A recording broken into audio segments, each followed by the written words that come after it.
Ici, on voit un petit bout d'Espagne. Oui. Et donc, en 1936, comme vous le disiez, ma famille va être vraiment à ce point-là, quoi. Et ils vont partir d'Irún pour arriver à Hendaye, pour fuir le coup d'État de Franco, qui a eu lieu donc 15 jours, un mois auparavant. Et le 18 août, ils s'enfuient parce que sinon ils vont être fusillés. Et c'est en fait le récit à travers finalement votre grand-mère. Hein, Marcher dans tes pas, c'est les pas de votre grand-mère. C'est le récit donc de votre dernier livre.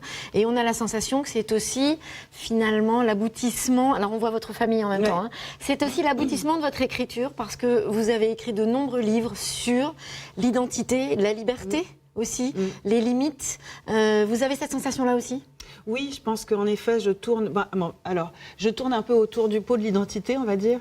Là, on voit, pardon, je vous interromps. Oui, on voit, en fait, c'est beau. C'est beau. C'est moi qui ai écrit tout ça. C'est vous qui avez écrit tout ça. C'est impressionnant. Impressionnant. Ouais. Et c'est vrai que là-dedans, il y en a pas mal, même s'ils ne traitent pas frontalement de la nationalité ou de l'identité, comme je le fais dans Marcher dans tes pas. Il y en a d'autres, comme Point cardinal, qu'on voit au centre, qui est vraiment l'histoire d'une femme trans. Donc la question de l'identité intérieure, celle de l'identité intérieure et extérieure. Donc c'est vrai qu'il y a quelque chose de la quête de soi, mais en même temps, c'est un peu ce qu'on cherche tous, à être soi-même au plus juste, à savoir si ce que l'on est à l'intérieur est ce qui est vu à l'extérieur.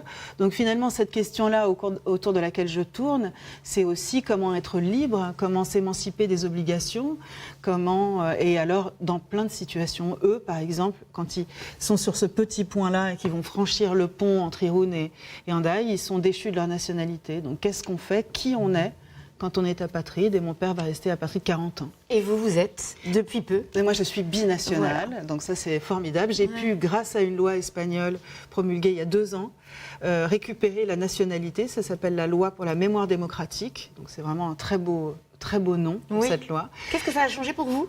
Ça a changé que, justement, ce que je suis à l'intérieur se voit. Oui. Avant, j'étais tout juste... Mais oui. Alors là, je pense qu'ils arrivent tout juste en France, parce que mon père a 4 ans. 7 et 9, les 2 gens au milieu qui a 7 ans et José qui a 9 ans. Et là, à mon avis, ils sont dans le jardin de l'école de filles d'Hendaye où ils vont passer un certain temps.